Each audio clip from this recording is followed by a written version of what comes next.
আবরার লাফি নাঈম ওয়া ইন্নাল ফুজ্জার লাফি জাহিম।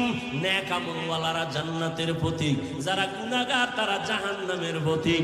জান্নাতটা কেমন আরামের ঘর আল্লাহ তাও কোরআনে বয়ান করেছেন। জান্নাতিন তাজরি মিন তাহতিহাল আনহার, এমন জান্নাত আল্লাহ দিবেন, ঝর্ণা প্রবাহমান, মধুর নহর, দুধের নহর। এত সুন্দর জান্নাত যেখানে একবার ঢুকলে জীবনে কোনো যুবক বুড়া হবে না, কালো মানুষ থাকবে না। জান্নাতে মনের মতো চাইলেই খানা পাইবে, কখনো বাথরুমের ব্যাগ হবে না।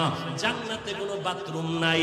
আর যারা গুনাহগার হইয়া মরবা তাদের জন্য জাহান্নাম। কেমন জাহান্নাম আল্লাহ বানাইছেন, আল্লাহ কোরআনের মধ্যে বয়ান করেছেন, হাদিসেও নবী বয়ান করেছেন। ও যুবক, মোবাইল তো দেখবা, আমি কেন বড় হুজুর বয়ান করলেও ফিরবা না। তবে